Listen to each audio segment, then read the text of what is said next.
Hello, everyone, and welcome to the Mancos Public Library. We are thrilled this morning to be talking with Marilyn Kroeker.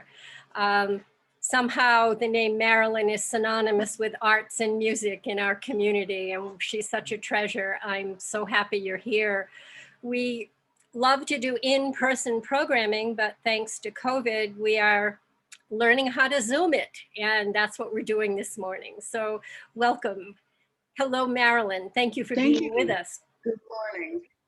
My pleasure, Midge. Yeah, you discovered early that you could sing and play the guitar. You are a singer, a songwriter, a poet.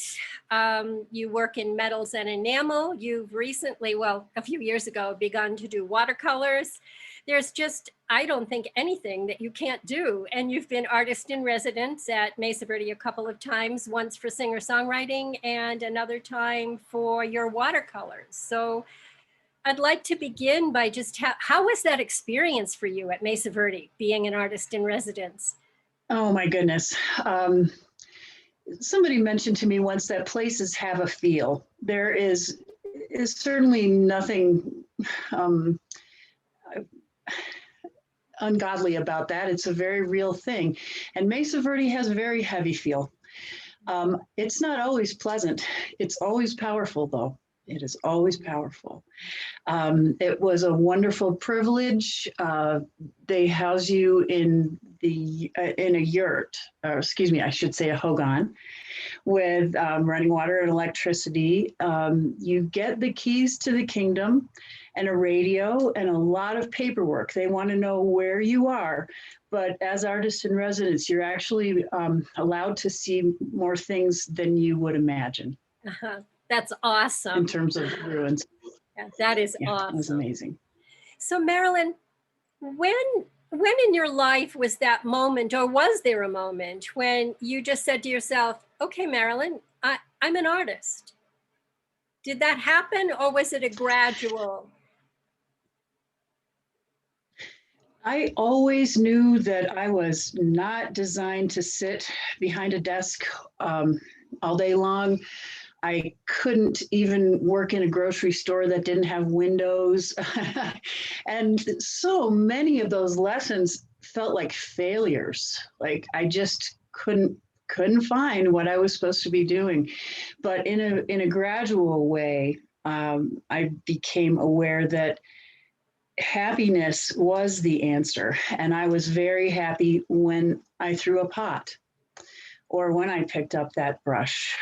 And that was okay. My parents never, though they, patted me on the head a lot for singing. We sang as a family quite often. I don't think they thought it was very realistic for me to be an artist. So that was a struggle because their opinion mattered. Yeah.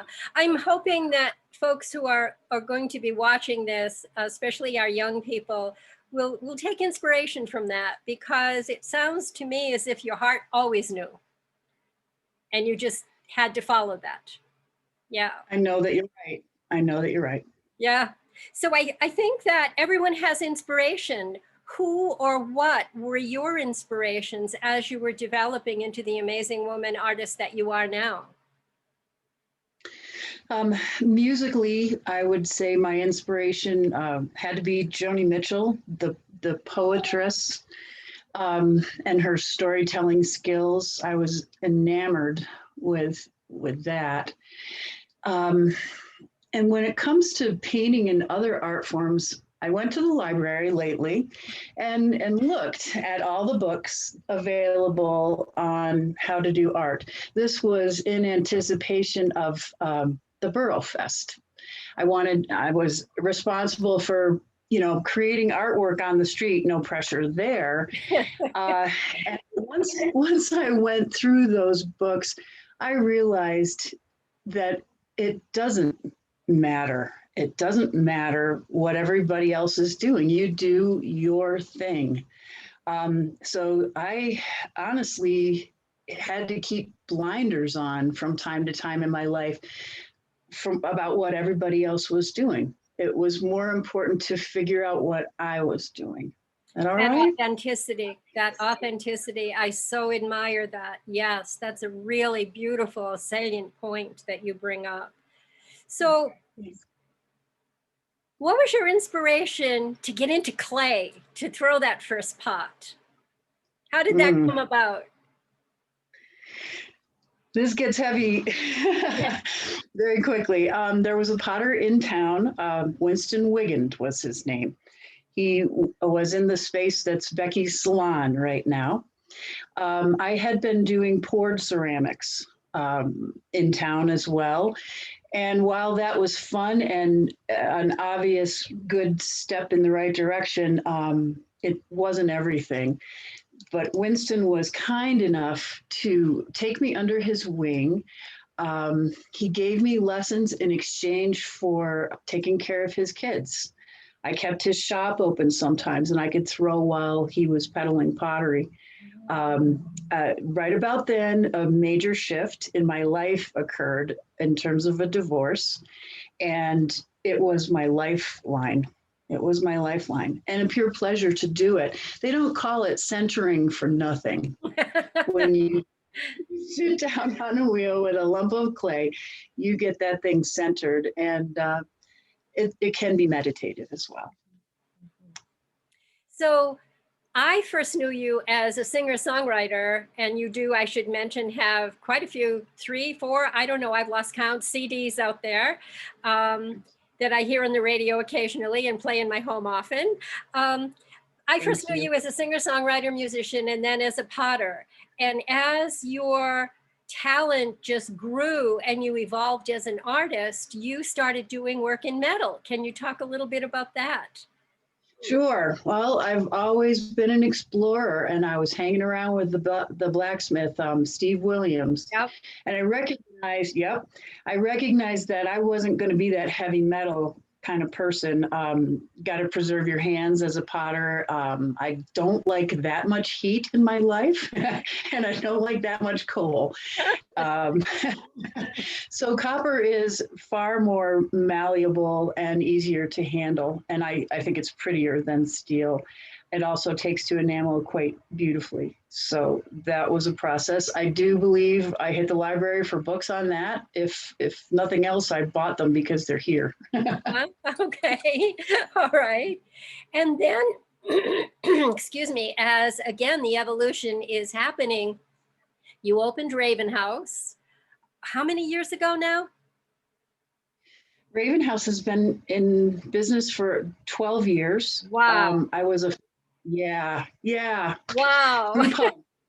Group hug, believe me. And I was a founding member of Artisans in 2000. Early 2000s. I remember that, Marilyn. Yes.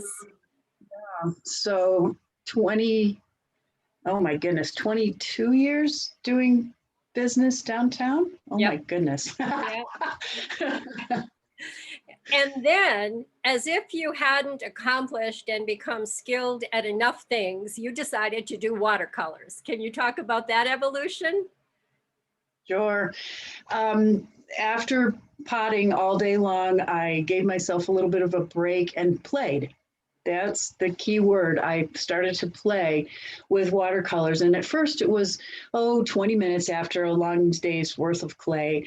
And then it was 40. And then there was a time where it was 50-50 that I was doing. Now it's more a seasonal thing. I love doing watercolors out of in the room with a window that faces north, especially when there's snow on the ground. The light is unbelievable and makes things shine. That's my favorite time to do watercolors. And it's colder in my studio in the winter to do clay. So clay's kind of summer and paint's kind of winter. Stay tuned. Sounds like a nice balance, yes. Now, you also dabble in macrame, if I remember correctly. I don't. You don't? I don't. Okay, I don't. then I remember incorrectly, and I apologize. No problem. I fooled around with quilting. Oh, okay. Maybe that was it. I knew there was another fiber in there. Yes. Yeah. And you did some beautiful quilting. Thanks. The stained glass quilts were a hit. One thing I know, and with great admiration, can say it's very difficult to sell a quilt in this valley because there are so many quilted geniuses out there, Mhm. quilting geniuses. And that's not me. It's an ancient art that seems to have kind of settled in this valley too, I think. It's remarkable. It It's really is. remarkable. Hats Yeah, off. yeah. Well, Marilyn, when you're not potting or doing any one of your other wonderful, is there another occupation or another hobby that you enjoy when you're not engaged in the arts? I think you've covered all the arts. I really like to cook. I love to cook. My island is covered in Instapots and crock pots and rotisseries. I really like to cook. I didn't know that about you. Excellent. I love it. It's tough to share now. Tough to, Yeah. we're So not getting Marilyn, if out. you had a thought or advice, I'm thinking particularly of our young people. I know so many of them are really talented. Um, and sometimes I don't think they're aware of the talent that they possess. What would your advice be to them? Oh, keep doing you. Follow that path. Follow that path. Especially during teenage years. Boy, talk about pressures. And now with social media, I mean, how many likes do you get? I'm so glad I am actually out of that. Yeah, you do you. Follow the dream. Follow the dream. If you love it, do it. Do it. Mm, Don't let them tell you no. I wrote that song. Don't let them tell you no. yeah, yeah. Thanks That's for asking. beautiful. Thank you. Well, Marilyn, is there anything else you would like to say to our community, the one that adores you?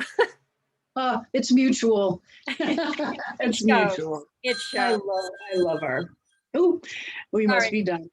I love our community. I love the valley. I love the nice things that are happening in downtown Memphis. Come I see do us. too. It is beautiful. Yes, yes. Well, I know you're a very, very busy woman. We've talked about that in many ways this morning. Thanks for being with us today. And we'd like everyone to know that during the month of September, we're going to have some of your artwork on our art wall in the library. Thank you Thank so you. much for having me. Thank you, Marilyn. Sure.